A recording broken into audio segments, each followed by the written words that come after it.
If you're looking to start your therapeutic microdosing journey, but don't know where to start, especially when looking for the highest quality ingredients, including nootropics, and what you'd expect from a true microdose capsule, check out our friends at Brainsupreme.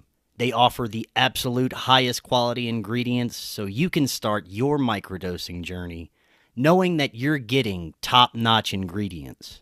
To find out more, visit their website using that link right in the description, and you can get 15% off your entire order.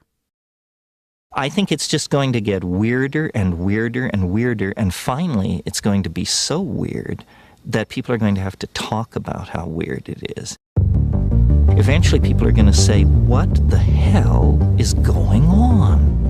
It's not enough to say it's nuts. You have to explain why it's so nuts.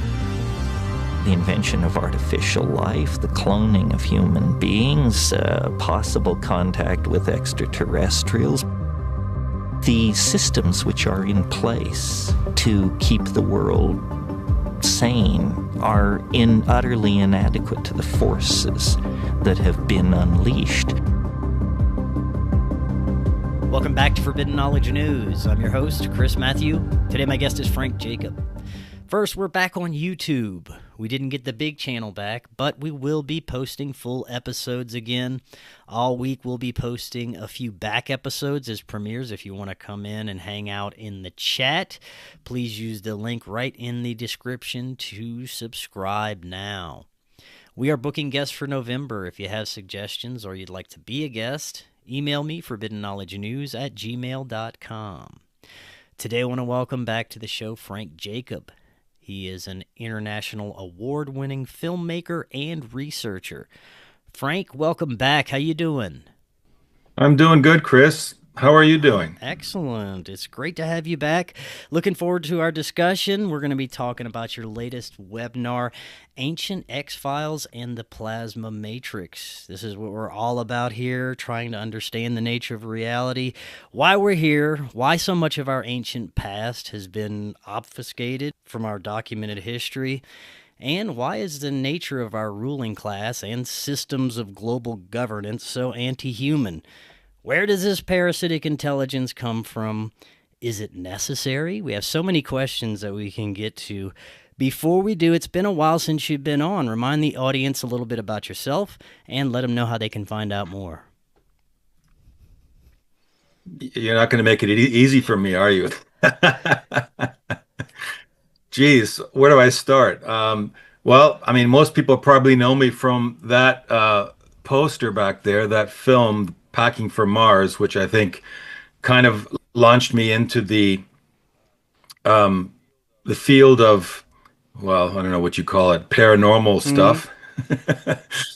And that wasn't my intention, but it just sort of kept growing in that direction. I was basically a filmmaker, editor at a network, and I was working with state-of-the-art equipment, and I thought, you know, a lot of these topics never get a fair, you know, they always kind of look really gritty on YouTube, you know, back when I was starting at least.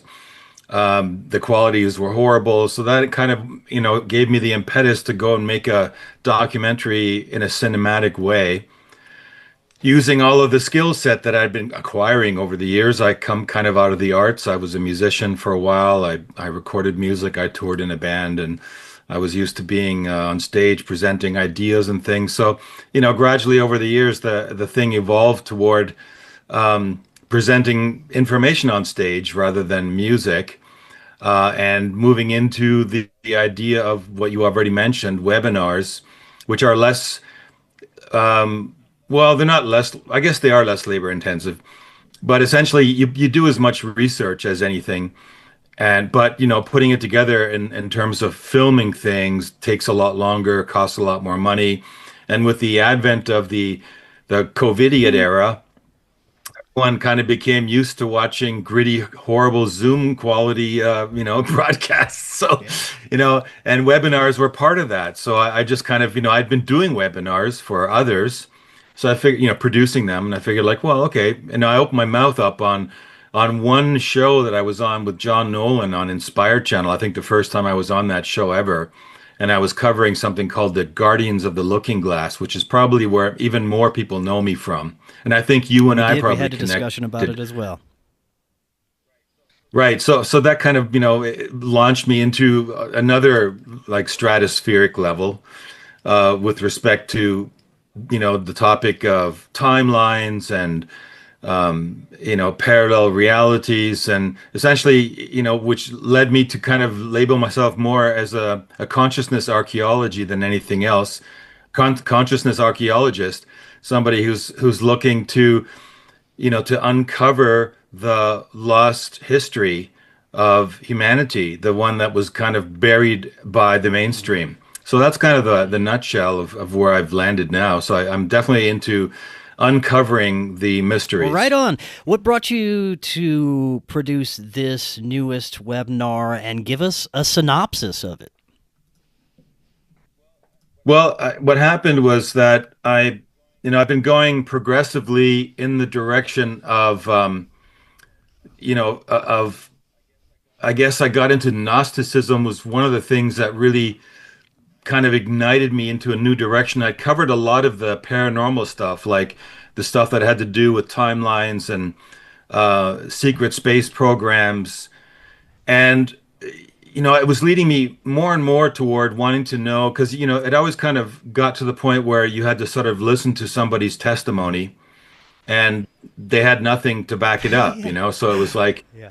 it's, and I got, in a network of science-oriented people, and one of the big terms that they kept, bringing up was something called falsifiability.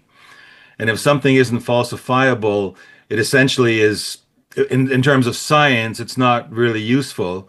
You can add it as, an anomalous thing that you can, if you want to build a hypothesis off of something that's like a, non-falsifiable, you're still going to have to try and find some kind of evidence to support what is essentially is a theory. And so I started going more in that direction. And I guess one of the biggest impacts on me in that way was a couple of years back. I ran into kind of the world's leading Gnostic, and his name is John Lamb Lash. And I started to kind of get into his material, and I was like, wow, this guy really has the missing pieces of what it plugs right into something that I'd been interested in a lot, which was kind of a bleed off of the secret space program, because a lot of people kept talking about Germany and Germans and, Antarctica and the German secret space program. And here I was over in Germany, right? And I started getting to know people that actually were still alive during that Hmm. time. And I got to ask a lot of questions and sort of pursue that. And then I found out essentially that the history of the causes of the Second World, even the First World War for that matter, but the Second World War in particular, I had come across some documentation that was heavily revisionist in terms of it gave us a totally different view as to what the origins of the war Hmm. were. And so I thought, okay, well, if I'm going to go in this direction, it's kind of a dangerous topic because it really kind of flies in the face of a lot of stuff that people are building a mythology on. And so I wanted to fortify it with something with more meat. And that's where I came into the Gnostic material. And it was the perfect material because it goes back to something I mentioned earlier, source or primary source documentation. Because you find out that leading all the way up to the Second World War, if you want to go back and look at the 40,000 foot perspective, you have to find out, well, what was it that brought these two prime enemies against each other, which was the Germans and the Jewish people, which I guess you could say were the main aspect, or and what lingers to this very day. That story is still very prevalent, and has cut deep wounds in both people, both in the Jewish people and in the German people. And so I was trying to figure out, well, where did that Hmm. start, and that's what led me into Gnosticism. And I thought I knew something about Gnosticism, and that I thought, like everybody else, oh, it's some kind of an early Christian sect that was like controversial. And when the church fathers were creating the condensed version of the Bible, they threw a lot of books out that they didn't want, that they just kind of edit like an editor of a magazine, kind of like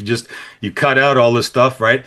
And I just thought their material was early Christian stuff, which had been kind of censored or cut out by the church fathers. But in fact, what you find out is that that's actually not true at all. That's actually another straw man argument that was created because what the Gnostics were talking about was something about creation that was directly flew in the face of what the church and the Abrahamic religions were trying to tell us, in the sense that there's this off-planet God, they call him Yahweh, and or the Elohim, and Melchizedek, and all these words everyone's familiar with, that sent his only begotten here to save the Redeemer, right, the salvation of humanity and stuff. And you find out that the Gnostics were basically saying, no, that's all a bunch of bullshit. That didn't happen like that at all. So here's the real story. And that's why what happened is the church fathers literally, you know, erased them from history. They burned down their schools. They had built up, a network of mystery schools, libraries such as the Library of Alexandria and others. And they were the first, they were actually not even called Gnostics. The church called them Gnostics as a kind of a slander word, as know-it-all, those who know. But actually, they were the ones who were aimed, the Telestai. They go back thousands of years, really, to the early Persian, basin. And they were the ones that created, all of this knowledge and brought reading and writing to the world. And we never even knew of that part of the Gnostics. And that's the part that gratefully for us and thankfully for us, John Lash has meticulously put together for 30, 40 years of his life. And that became kind of like integrated into my story about the origins of, which was end up being called Time Capsule for the Future Past. And so I became more and more earthbound in my research. And I guess, now this new one, Ancient X-Files and the Plasma Matrix, that one is like, I looked at, well, what is the source of the material that the earth is made of? And what is the source of everything around us, right? And you find out the Gnostics were in touch with, or they had created a connection with the being they called Sophia, which was really literally the person who created the earth, who became the earth, like a divine experiment that went kind of a little crazy. And she did something anomalous and turned herself into the earth to provide a habitat for an experiment that she was running, which was the anthropos, which was humanity. And in doing so, what happens is you find out that, we are living literally within the dream of this divine being, which is materialized into what we call the earth. And so you find out, well, what is that all made of? How does that work? And that's where plasma comes into the scenario. And so, plasma is something that is kind of the foundational substance of the entire universe. And again, I can't just kind of ride on the back of Einsteinian relativity theory and quantum physics. No, I have to go the other route, which is the organic route, that no, there's this thing called the Akasha field, which is all plasma, and that 99.99% of the universe is plasma. It has nothing to do with the particle physics that we were all taught for the last 100 years. Instead, that part of plasma got erased. And so that became another major part of the webinar, leading, of course, to some very interesting directions, which ended up taking me into some, and by fluke, I found some research papers in the Modern Journal of Physics that were describing plasma phenomenon in the world in terms of UFO phenomena. And here was like a collection of materials which were hardcore research done by these scientists, showing us that they already knew a lot of what was filmed by, some of the filmmakers that I knew, like Jose Escamilla, who created films like The Greatest Secret Never Told or The Greatest Story Ever Denied, or I forget exactly the name, one of those titles, but he had a lot of really profound ufology films that got me interested in even doing a film like Packing for Mars. So, in fact, he's in Packing for Mars. And so footage that he was showing in his films was actually landed in these research papers, and they were discussing what we were seeing, that everybody was mystified by in the ufology field. These scientists were already were studying it. They knew what it was. They were describing it in terms of plasma physics. So all those parts, I stick them all together, and that's what Ancient X-Files and the Plasma Matrix is kind of built on. Let's explore some of that a little bit. I'd love to get your thoughts on where the collective is with their understanding of the nature of reality. What I'm speaking to is I've noticed more and more people that are starting to consider the Gnostic possibilities. They're starting to look into Gnostic spirituality. Why? Because they've seen the nature of our reality and how anti-human it has become. Starting with, I believe, Yeah. around the time of 2020, people started to really wake up. Of course, that COVID operation helped that along quite a bit, but people started to see things differently and question reality. And now more and more people are looking at Gnosticism for answers. Is this something you've noticed as well? Well, I'm noticing it now, and I actually, that's not why I got into Right. it at all, actually. But I'm noticing after that I started talking about it, I'm seeing it now. Like, you know how it is. It's like all of a sudden you see that color everywhere, Yeah, synchronicities. and so it's true. And what I'm trying to do is I'm trying to be true to the scholarly aspect of Gnosticism as developed by Lash, because he's probably the foremost scholar in the sense that he didn't look at the Gnostic material from the Christian, Judeo-Christian framework. Like a lot of scholars make the mistake is that, the source of the Gnostic material that we have, the only real source, the true source, is what was found and discovered in 1945 at Nag Hammadi. And it's called the Nag Hammadi Codices. And it's a series of 52 bound books, the oldest bound books we have on the planet. And in those bound books, you have, these Gnostic writings. But the problem that is that material was, it was found at, I think it was found in, was it 245 AD or maybe 300 AD or something. I don't have the exact number in my brain right now. But what happened is they literally that material was mixed in with that Gnostic material was some early, Christian, like biblical writings as well, gospels and things, right?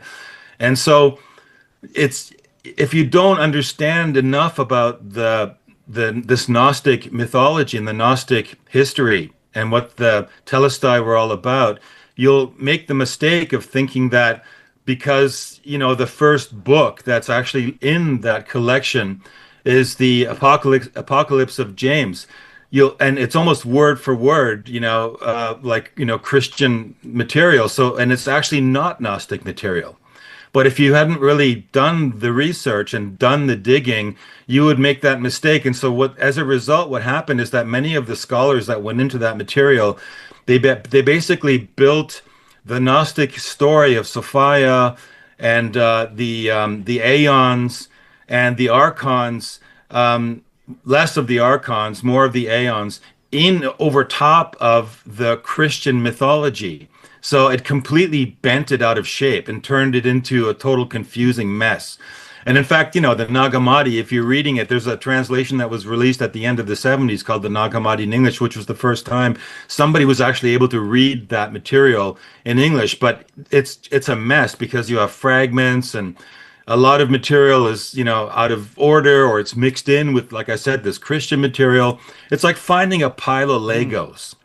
And the people that are into the Christian scholarship or the Abrahamic, scholarship, they will find the Lego blocks that correspond to the material that they're looking for to verify and validate their sources, their primary sources.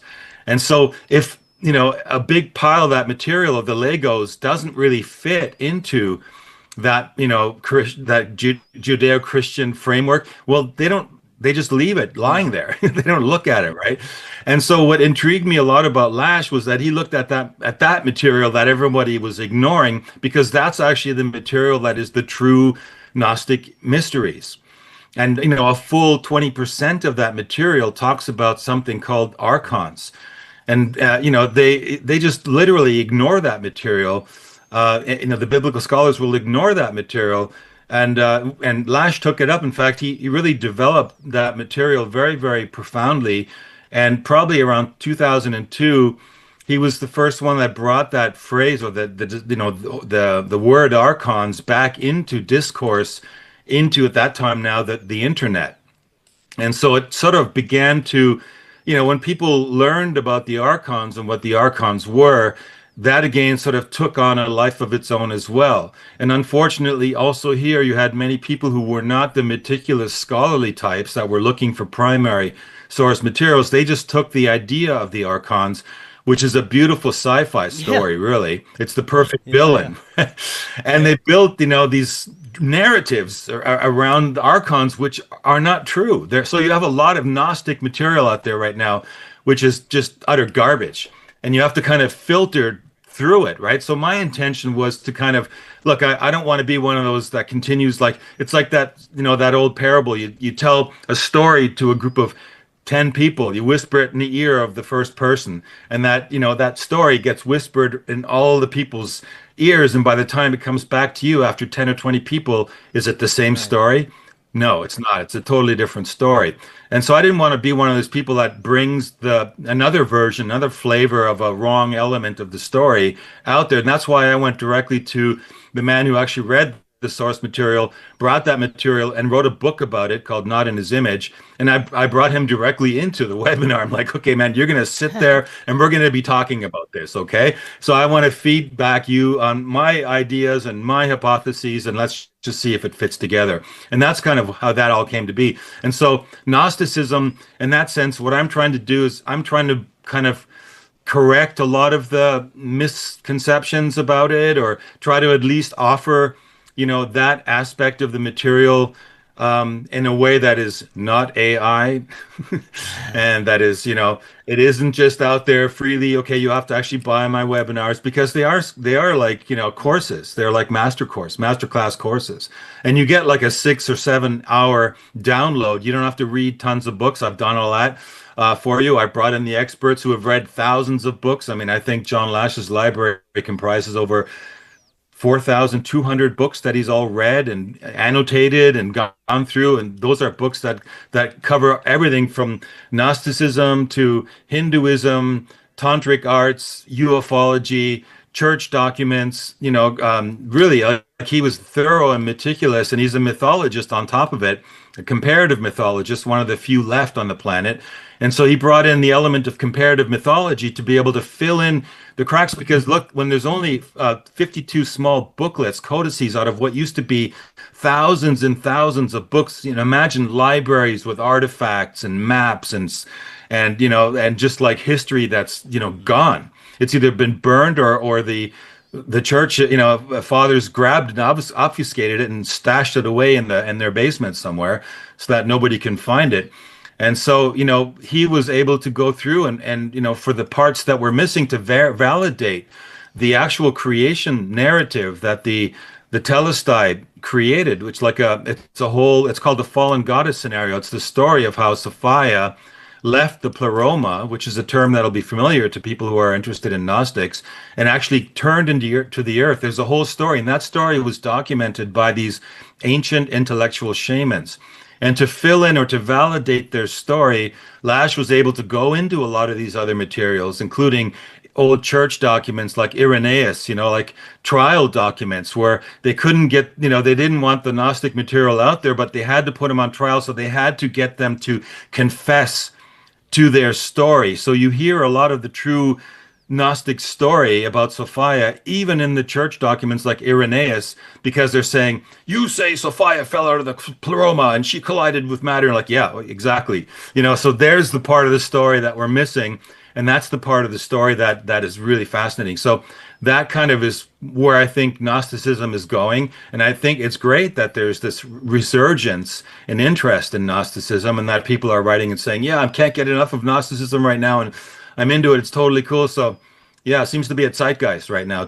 Maybe it's that the Telestai who were buried and banned and wiped out are now resurfacing in the end times to state their case once more to those who are ready to hear the message. Right. Well, you mentioned some misconceptions about Gnosticism and the nature of Archons. Maybe we could go over some of those, depending on your interpretation of it.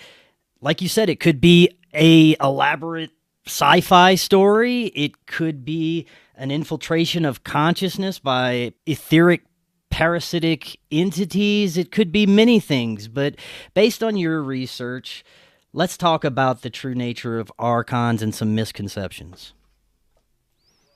Well, I guess one of the first ones and the big misconception about the Archons is that, the head Archon is known as Yaldabaoth.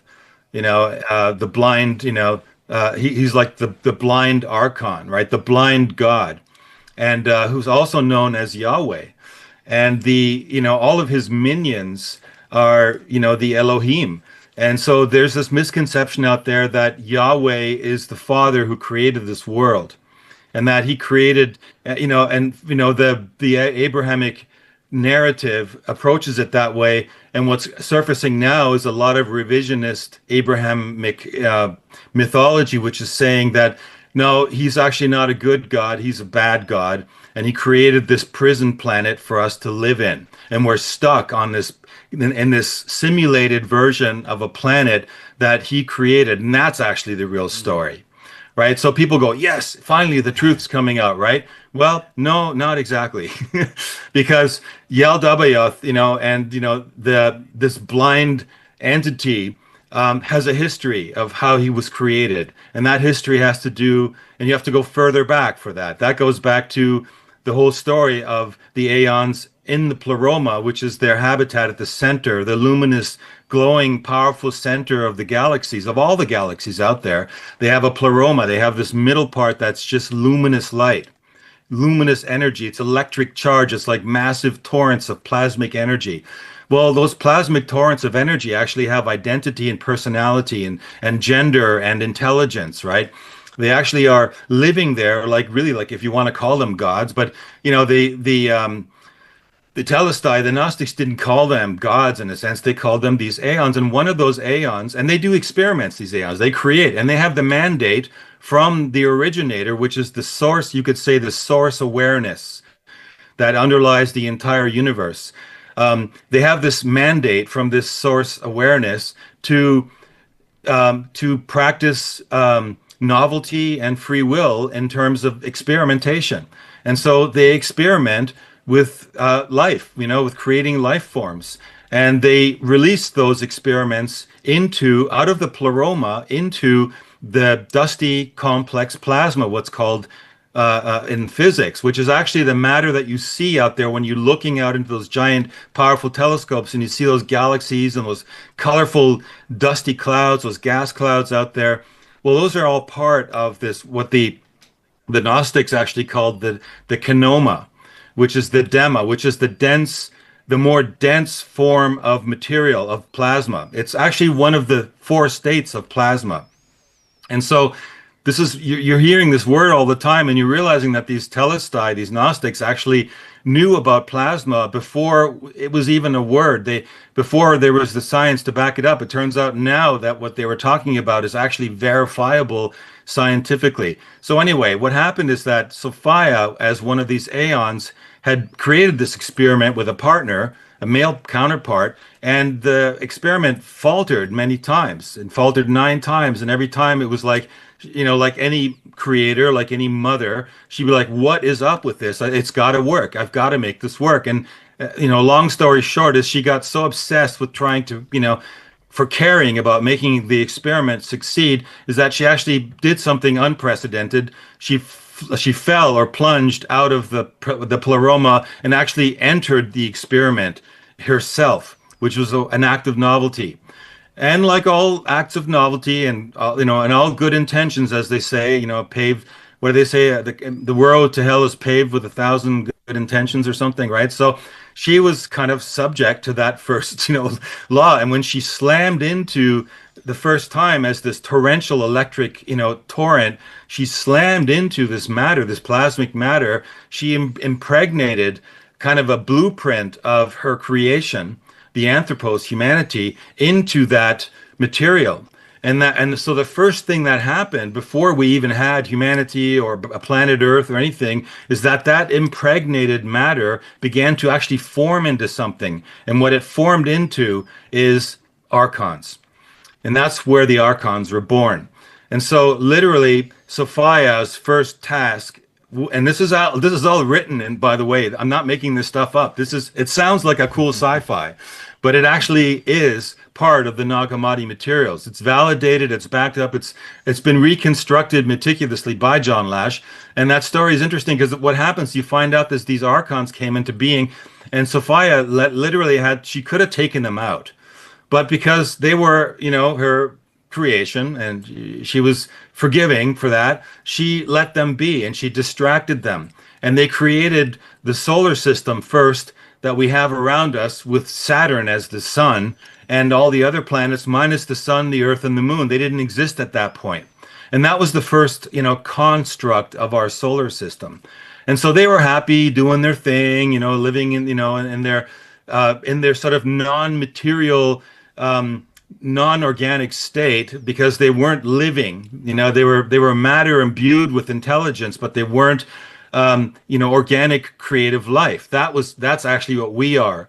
And so I'll make a long story short. Sophia ended up as the solution to her finding a habitat for the Anthropos, turning herself into collecting the matter around her as an electric plasmic torrent, drawing it in, including water and minerals and everything, and congealed into the earth, and brought with her the human Anthropos, the genetic code of the human experiment, and literally brought it to Earth, and that's where it seeded. And it took, of course, millions of years for it to finally appear. And in that time, she was busy remembering and dreaming all of the stuff that she remembered in the pleroma about the planet, the environment, including all the life forms and the plants and everything. And that all came to be. It all arose out of literally the salty oceans, which is where the memory of the DNA coding of all that material was first stored. And so you had then, as humanity came to be, you had the first time where the Archons realized, oh, wait a minute, we aren't the intention. Like, we aren't the actual, end, goal. We are just a byproduct. And there actually is what's known as the luminous child, the real version of what Sophia wanted to create. And that's actually what she is interested in most. And we are kind of a byproduct. And that literally, that sort of anomaly and the realization of its not being the thing created, I guess, the envy in them to try and distort. And when they realized they weren't going to be the ones, well, then nobody will be. And so that was the beginnings of this conflict that took place between the Archons and the habitat of the planetary animal mother Sophia, where we're living on. And so we've had to deal with the anomaly of the Archons penetrating, or trying to penetrate, into a biosphere they're not actually allowed to, or they're not even capable of, because they're anorganic beings. They're not biological creative entities. They're these they're these programs, if you will, that are running, that are not able to really create. They're just excellent at mimicking things and recreating something that they've, literally they've seen. And so the first thing they mimicked, of course, was the solar system, because they got an impression of what that would look like from when Sophia collided into matter and left that imprint in the matter. If that makes any sense to you. Yes. So let's get a little deeper into the nature of the Archons as it relates to this reality and the control systems that we are subjected to. Could it be that what we understand as the Archons, and even extraterrestrials, spirits, demons, paranormal activity, could all be this grand intelligence that has the ability to present itself as anything, infiltrate consciousness, to hijack our consciousness, make us see whatever they want us to see? Could it be that when we're dealing with things like extraterrestrials, demons, aliens, paranormal activity, that it could be the Archons presenting themselves as different entities? Well, we have to answer that question, we have to maybe back up a little bit, like to the point where the Archons first penetrated into the mind of humanity. And they've been trying to do that really since the story. There's even stories of it that are left over in the Bible remnants of those stories of how they tried to penetrate Eve, and all these things, right? So some of these stories have survived, but they've become, again, they've become twisted and changed from their original meaning. What happened essentially is that the Archons, they can only work with simulation. They can simulate something, they can recreate something, and what they do try to do is they try to work with telepathy and mind control. So they can't penetrate in here physically, but if they can find a way into the circuitry of the human mind, that's the best way for them to enter into our realm, into our world. And they did this in the Grove of Mamre. And I talk about that whole story. I won't go into the details of it here, but they penetrated into the mind of Abraham, and they penetrated the dopamine circuitry and hid there inside of the mind of the first humans. And if anybody that knows anything about brain neurology and dopamine circuits knows that that's the reward and punishment center of the human existence, of the brain. And so literally by entering and placing themselves into that place of the mind of a human, they could begin to literally use mind control to, whisper, stories and voices into the minds of their victims. And they could use hallucinations, they could use altered states of consciousness, so they could make appearances, they could appear as angels, they could appear as, like you say, even UFOs. So what happened is that they began to penetrate into the mind of humans. And in fact, one of the books of the Nag Hammadi is called The First Apocalypse of James. I was mentioning it to you. In that book, actually, and sorry, there's two books here. There's the Apocryphon of James, and then there's the First Apocalypse of James.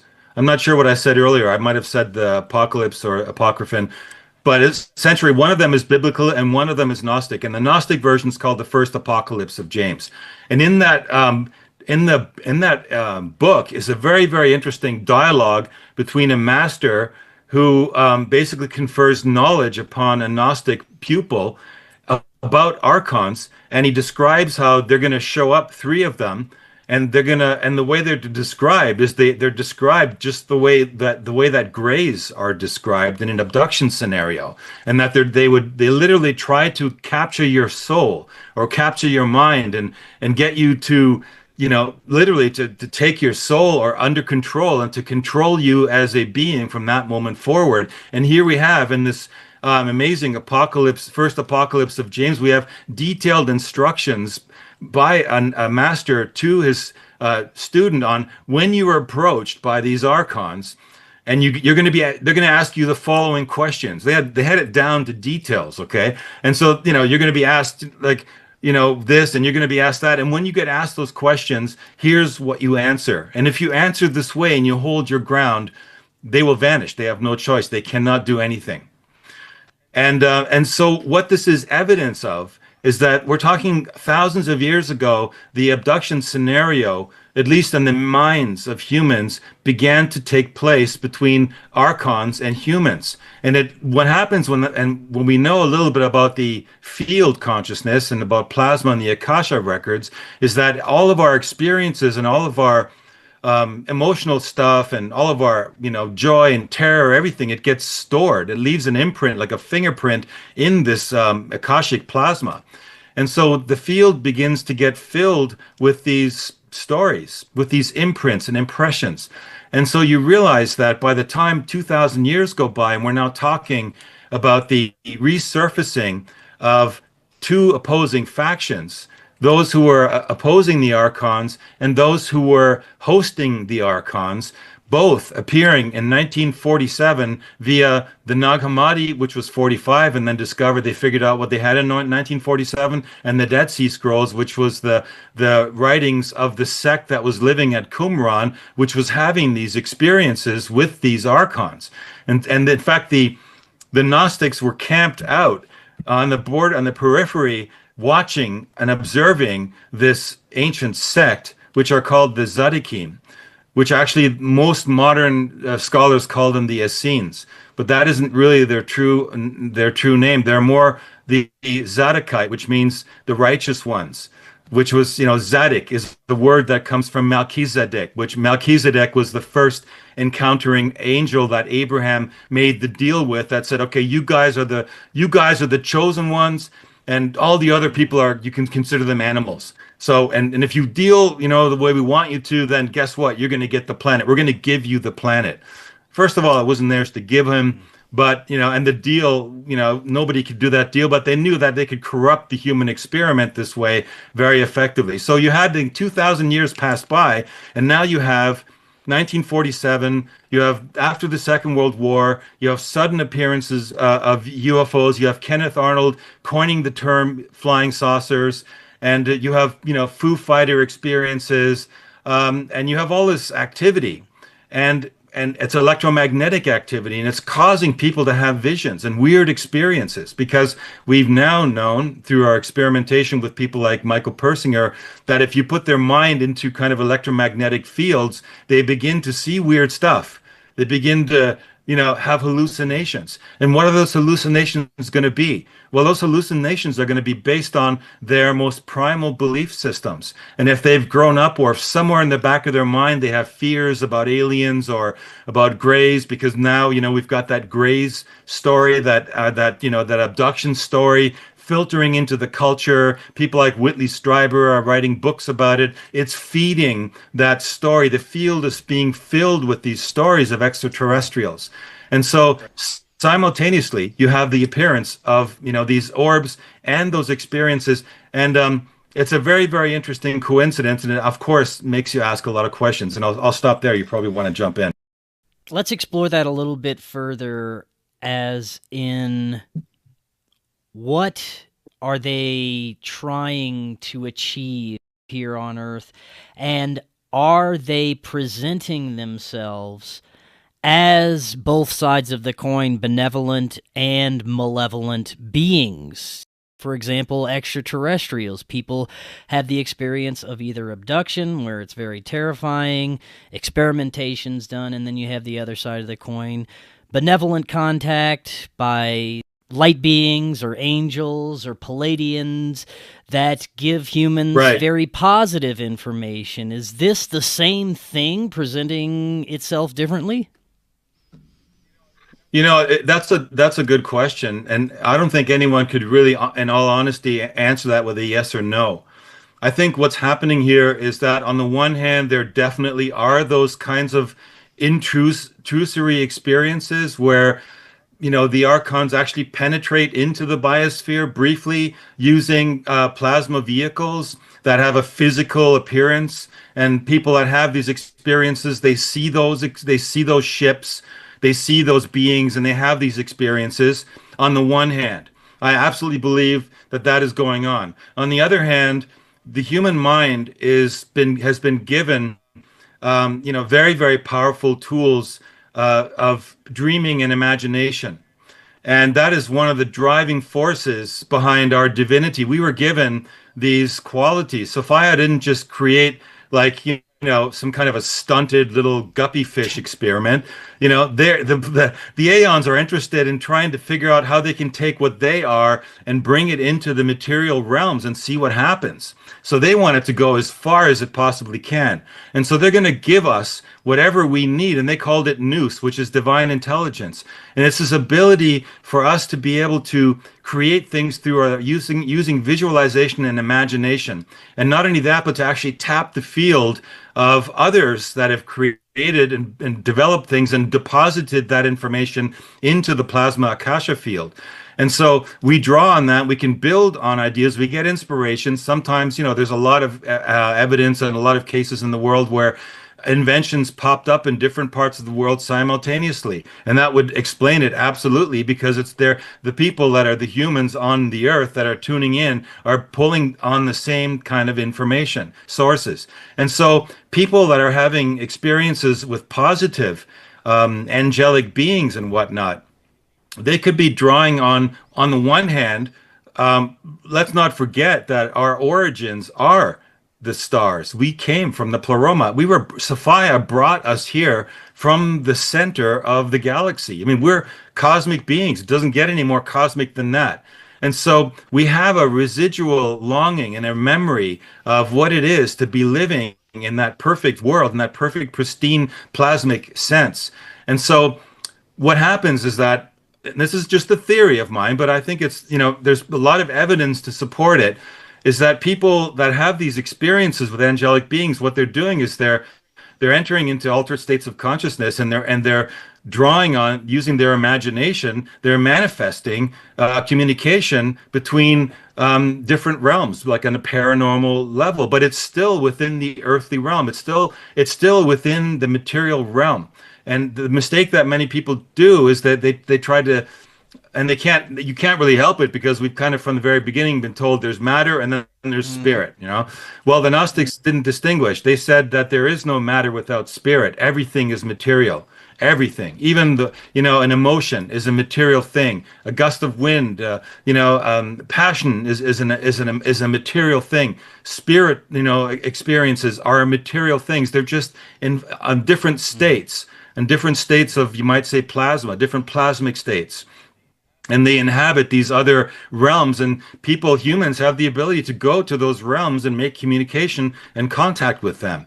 Now, that's all great and cool. And I think a lot of that accounts for a lot of the experiences of people that for example, we've documented in our film, the Extraterrestrial Species Almanac. These people are telling their story, and it's true to them.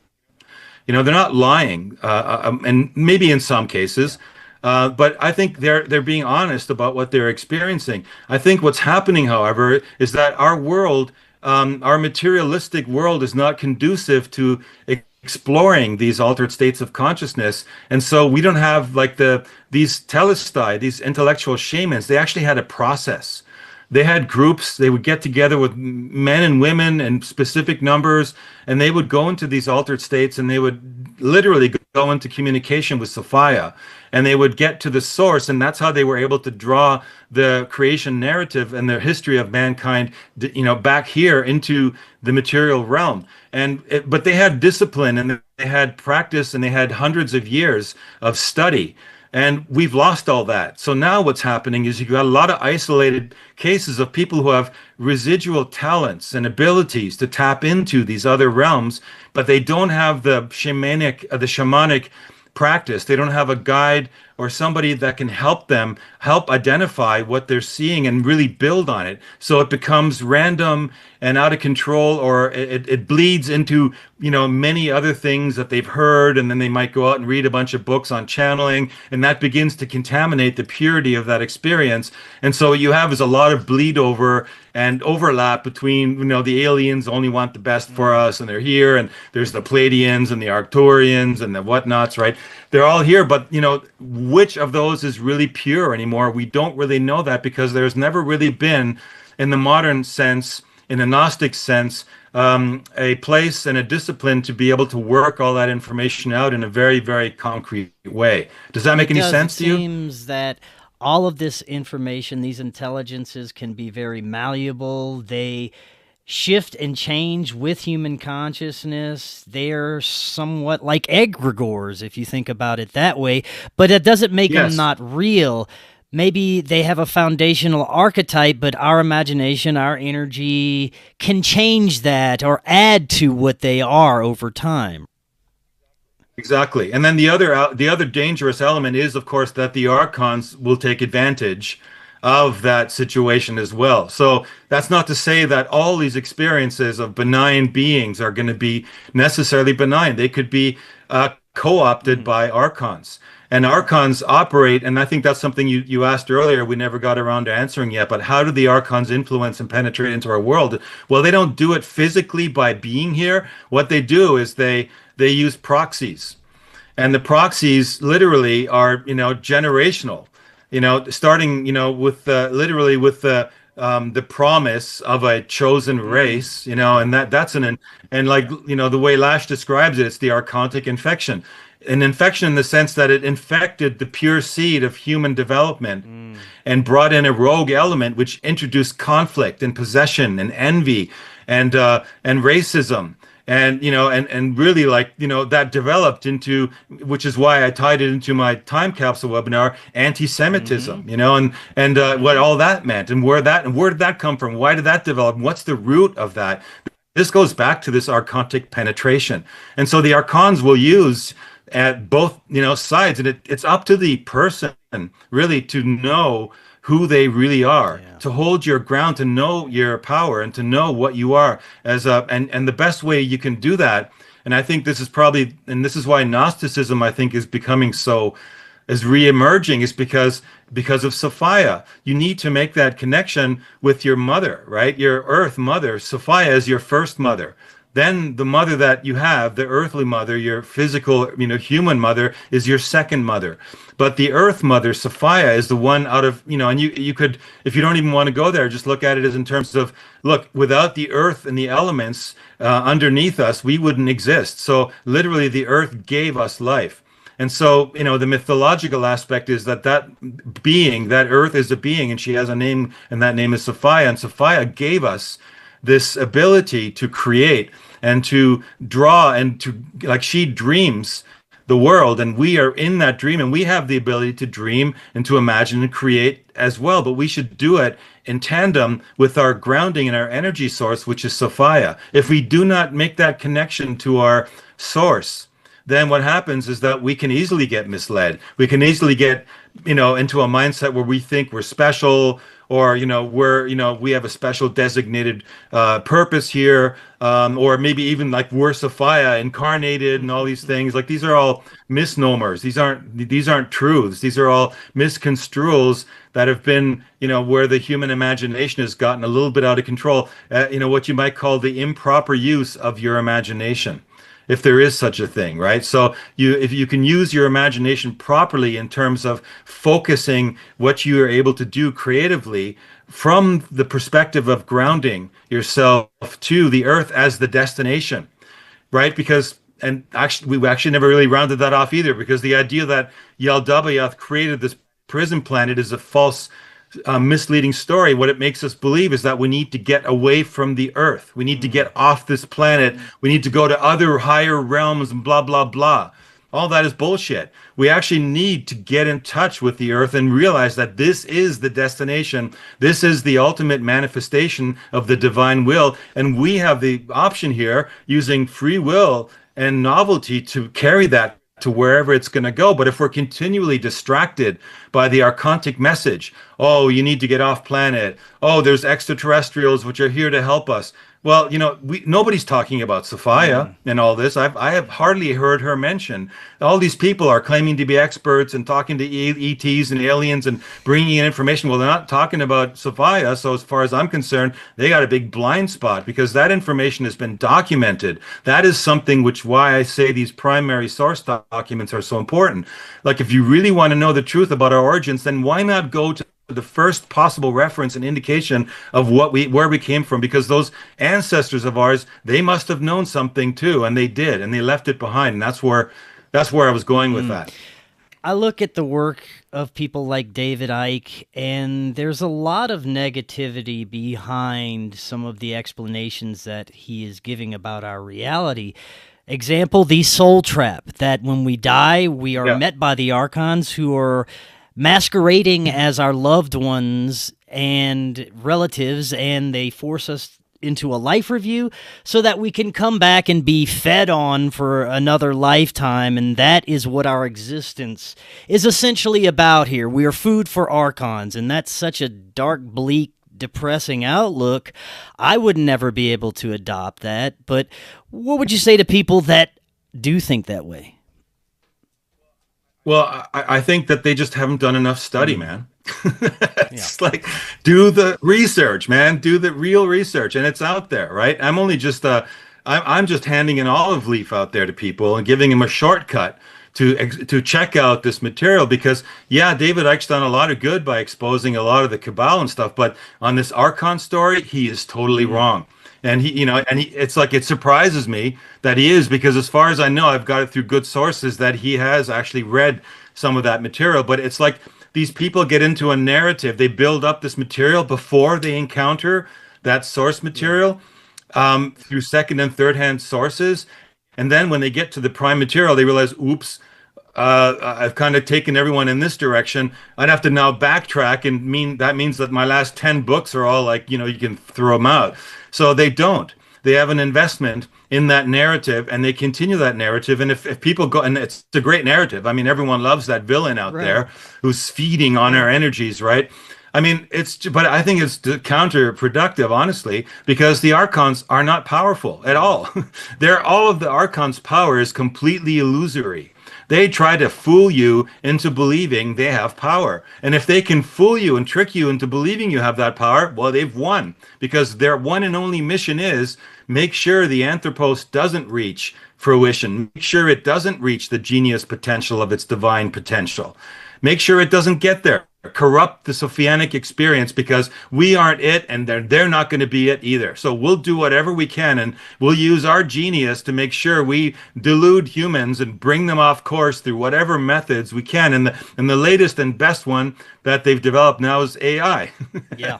Right. So you've now got all these people that are having conversations with their sentient AI, because they're just, they just haven't done their research either, and they believe that they're actually having experience. They're actually in contact with a being that doesn't exist. And this is another one of those archontic tricks. This is manipulation through simulation. And this is the true definition of simulation. There's a lot of discussion going on about simulation right now. I've been writing about it. John Nolan's been going on about it.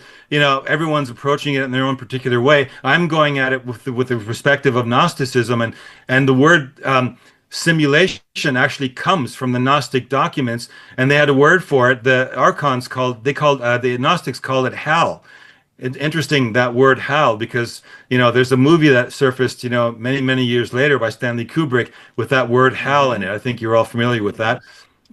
But that word hal is a Coptic word for simulation. And it means, in a sense, that it simulates reality by putting ideas into your mind that are close to reality, but they're imposters.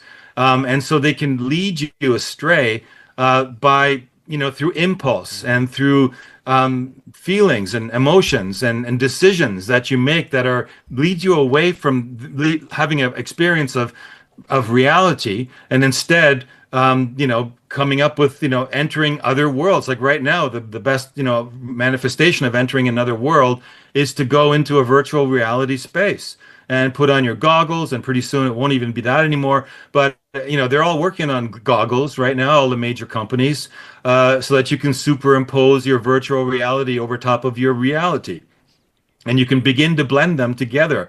And eventually people I totally know, I feel that many people are just going to eventually drift into the virtual reality and leave their interaction with real reality behind, because it's so much cooler and it's so much richer, and there's so many more possibilities in the virtual space than there is in the real space, because there's literally a battle going on for the real space as we speak right now. This battle for Earth, and that battle has to do with our place on the living body of Sophia, and a faction that wants us to believe that everything is dead in space, everything is an accident, it's all particles, relativity theory, Big Bang, all of it. There is no God. There's it's all atheist. I mean, this whole anti-life is essentially the one polarity that's pulling us toward, hey, we can be gods, so we'll create a virtual space where we're going to become immortal, like Kurzweil's wet dream. So that's where they're leading us. They're leading us away from the organic living body that we have, the organic intelligence that we have, and by extension, that into the mother planetary animal, Sophia. That connection is being cut, so that they can literally destroy this opportunity for the Anthropos to reach that zenith that is intended by the Aeons. Does that make sense? And do you think our ruling class has, in a sense, been deceived by the Archons into believing their own nonsense, that they're implementing all of this dystopian technology because they've been led by this intelligence to believe that it's going to reward them in some way in the future? Yeah, well, that's the thing. That's the dopamine circuit. right? So, it's like reward, right? You're going to get the Yeah. earth. You're going to have 1,000 slaves. You're going to have everyone, every one of you is going to have thousands of slaves, and you're never going to have to work. And they're building all of your buildings for you right now. I mean, this ideology is still active and alive in the world today, unfortunately, and it's insanity. It's literally voluntary insanity.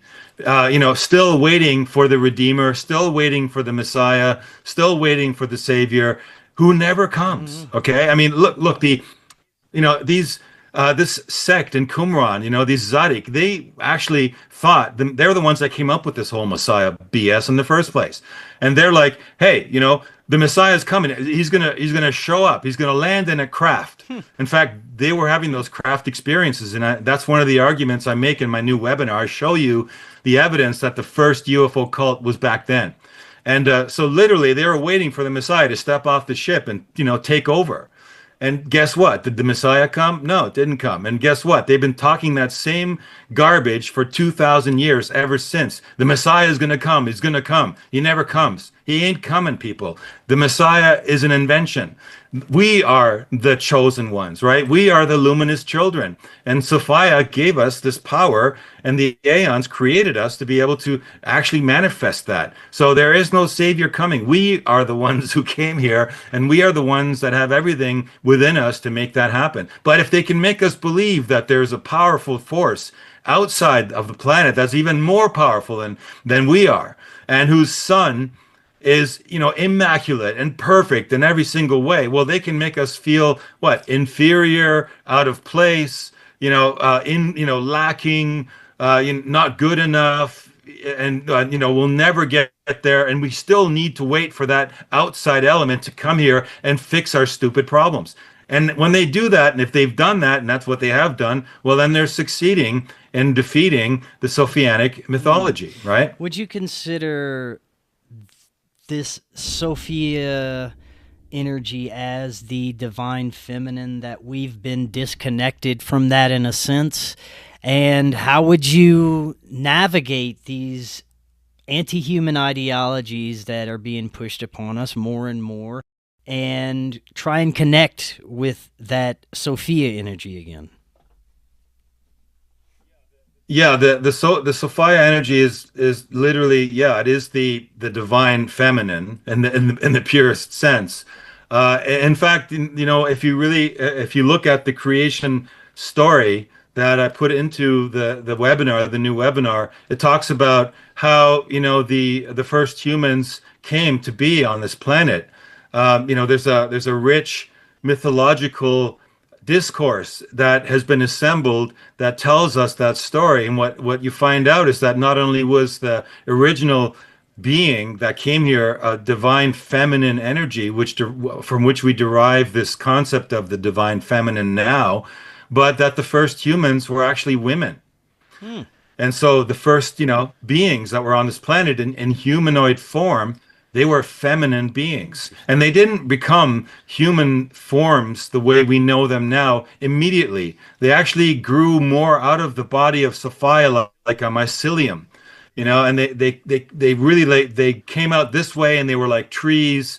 And you have all these legends of the tree nymphs and the water nymphs, and there's lots of legends left over from that story, but a lot of them are, again, bits and pieces. So if you don't really have the narrative tight, it's kind of a confusion. So one of the things I did in the webinar is to bring that narrative together, to tell that story of the first humans and the divine feminine energy, where that came from, and how the men came later. It's a very interesting story because, we have a very strong connection to Orion. And people talk about Orion as this gateway and whatnot. Well, it turns out, I mean, this Orion connection also goes back to these early Gnostic documents. And you find out that the Gnostics talked about how when Sophia fell from the pleroma, she plunged into an area in the third arm of the galaxy, which is known as M42. And if you look that up, you find out what M42 is. It's a planetary incubator, also known as Orion. So in that area of Orion, that's kind of a seeding location of our galaxy. And so, the legend has it that the men actually were there while the women were here with Sophia. because Sophia's journey in becoming the Earth tore the genome in two, leaving the men in that original area that she collided into when the Archons were formed and whatnot. And they came later under the impetus of missing, of course, the polarity of the genomic, connection that they were a part of. So the masculine element was looking and seeking the feminine, the positive, the negative, just like, and if you look at it in terms of electric universe and plasmic cosmology, it makes total sense. You have these lines, these filaments, Birkeland currents that are penetrating all through the universe that we now have been able to document and photograph. And we realize that space is not empty at all. It's full of this network, this cosmic web, as they call it, which is all these filaments of plasma lines. And so the men came to Earth along those lines. And so those lines, of course, then show up later in a totally distorted biblical version as bloodlines, right? And those early days, the Nephilim, the giants, they came here. They were giants, but they weren't humans yet. They hadn't yet merged with the females. And so that story I covered in the webinar as well. It tells the whole creation narrative of masculine, feminine coming together to create the first humans that we now know, the ones that look like us. Wow. That is super interesting. Yeah, it is really, wow. It's a great story. Yeah. Last few minutes we have, maybe we could talk about how we should be navigating our reality as far as the anti-human agendas that are still being put forward, the realizations that are coming out. There seems to be an awakening, a lot of people coming to realizations about the nature of reality, and the negative outlook that is accompanying it. We discussed how people are looking at Gnosticism, but at the same time, it's a very bleak perspective. How would you suggest we navigate this, and do you have hope with the awakening that is happening that we can make changes for the better? Well, I think one of the keys to learning to cope with what's going on in the world around us is to accept that you are actually where you're supposed to be. And that is, I think, one of the biggest things that we need to understand. Because if we keep thinking that we don't belong here, or that we're trapped here, or that our souls get stuck in a reincarnation cycle, it's a really bleak way of looking at the gift of life.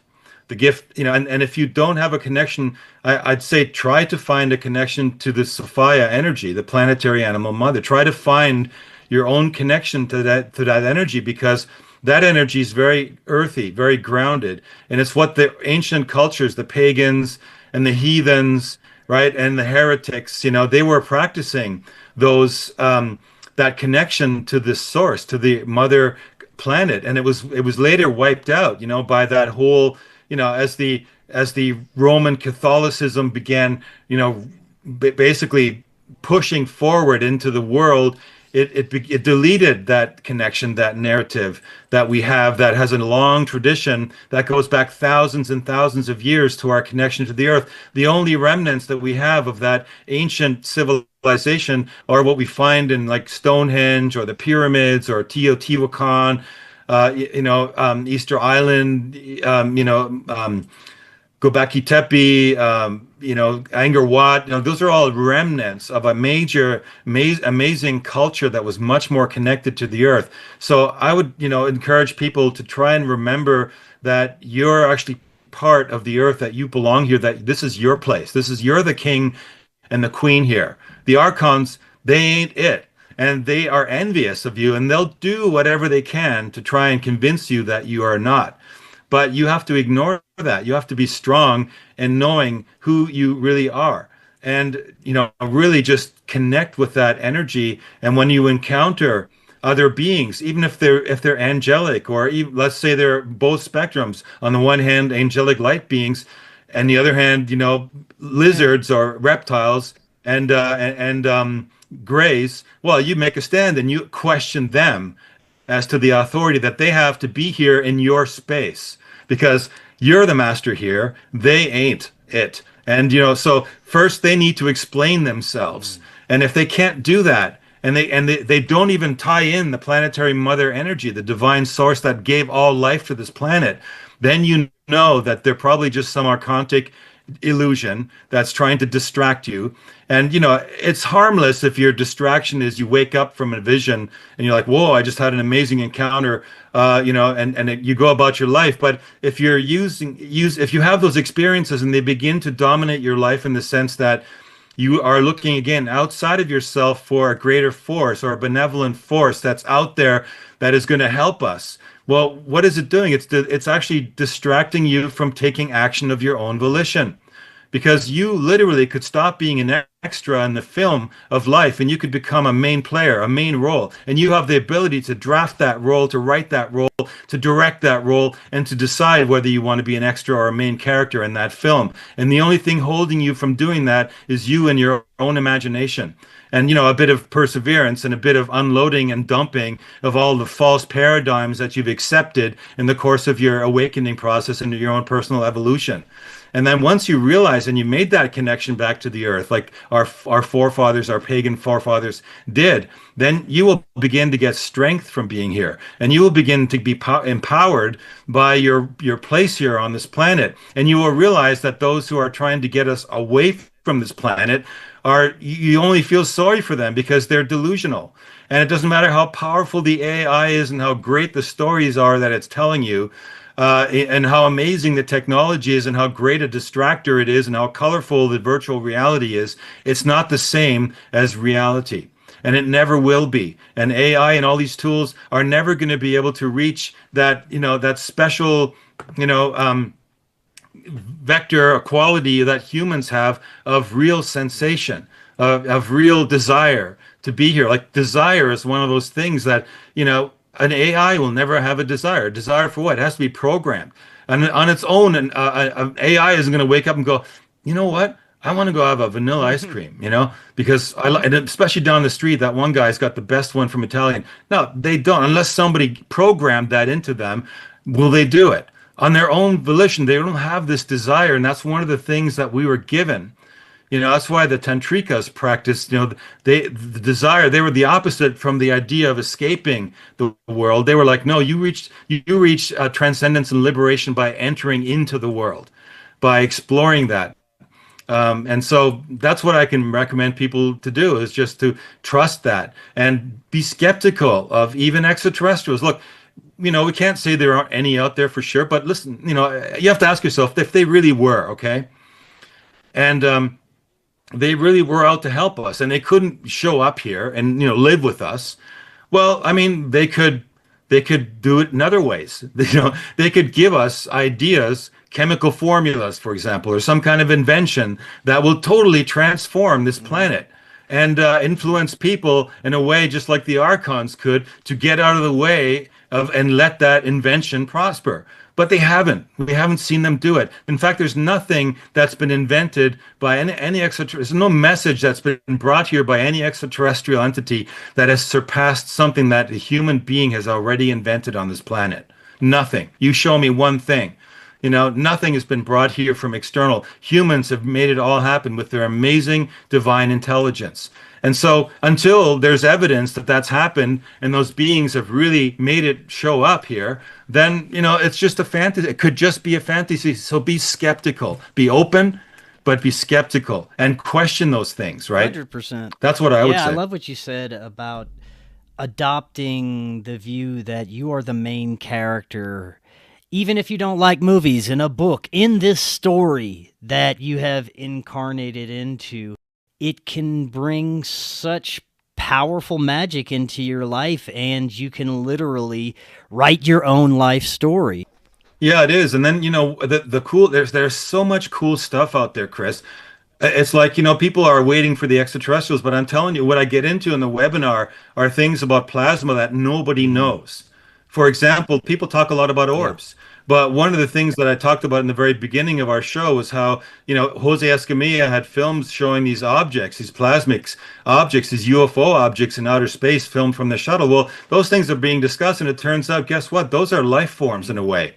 Those are plasmic life forms because, Vadim Tsitomich, a Russian plasma physicist, actually discovered in laboratory experiments, by actually doing experiments with plasma, that plasma acts like it has a certain kind of intelligence. So we have discoveries to make that have to do with plasma in and around our biosphere, everything within the plasmasphere that extends, like the Earth's body doesn't just end with the troposphere. It extends outward, way beyond. In fact, it extends all the way into the Earth, Moon, sun range. And the another interesting element that is I introduced in the webinar is something called the Kordylewski clouds. And those are these plasma beings, or you could say plasma entities. Why do I say entities? Well, what Vadim Tsitovich proved in his laboratory with plasma being conscious has to do with a certain concentration crystallization process which happens when dusty plasma begins to organize an electromagnetic field. And so we have this electromagnetic field happening just beyond our troposphere. And guess what? That's where you see most of those beings, those UFO orb-like beings. And they filmed them. And I even have remote viewers, participating in experiments that go and interact with those beings. So you'll have to go check that out when you do the webinar. But what you realize is that the Kordylewski clouds are highly concentrated areas of plasma in its dark state. You can't really see it.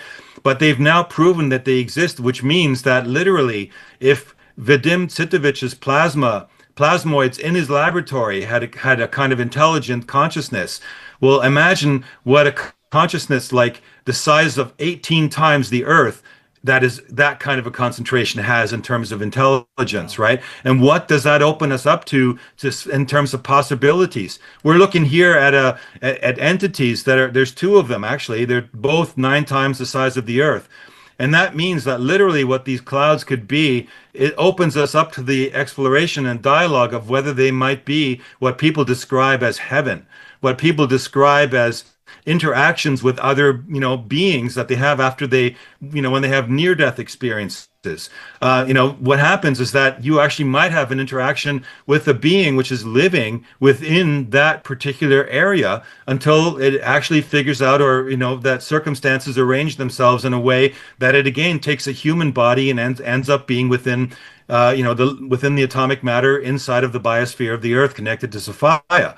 So these are all things that we stand to learn if we embrace this new cosmology. So we have to get away with the idea of thinking that there's this negative trap and reincarnation cycle and the Archons are feeding on us and they created this planet. These are all stupid sci-fi inventions. They're not based on what the Gnostics told us, going back to the primary source documents. And really do yourself a favor and get familiar with that story before you go back, into that territory, because it'll change the way you look at everything, just like it's changed me. I'm no stranger to these stories. As you know, I made that film about Mars and others, that are talking about these experiences and stuff. So, but now in retrospect of having this additional source of information from our heritage, like our ancient shamans that left us that information, it makes that experience of what you're learning now much more dynamic and much more open-ended. 100%. Frank, this was great. Thank you so much. Before I let you go, remind everyone how they can find out more about you and get access to the webinar. Well, the best place is to go to, if you can't remember, cyberhive.tv, or if you don't spell it right, which is where the masterclass webinars are. You could just go to my name, Frank Jacob, and add .com at the end. And at the very top of that website is a menu bar with links that will take you directly to the source of the webinars and other things as well. If you want to reach out and write me an email, there's a contact form on that page. But yeah, that's the best place to go. And maybe you'll put a link down below in the description where people can jump there as well. And yeah, I encourage people to do the webinar because I think it will save you a lot of time and it'll save you a lot of pain, because it really is meticulously put together based on really high integrity information. And it really leads us in exciting new directions. And I think, and I'm hoping it will open up the discussions to encompass, where things are going with respect to disclosure, and adding another dynamic to it, which will lift it out of something I'm saying is like a dead end right now in the disclosure field. Right on. And I will have those links easily accessible for everyone as they listen. Frank, thank you so much. We'll definitely have to do this again. Until next time, everyone, have an excellent evening. We'll talk again tomorrow. See y'all then.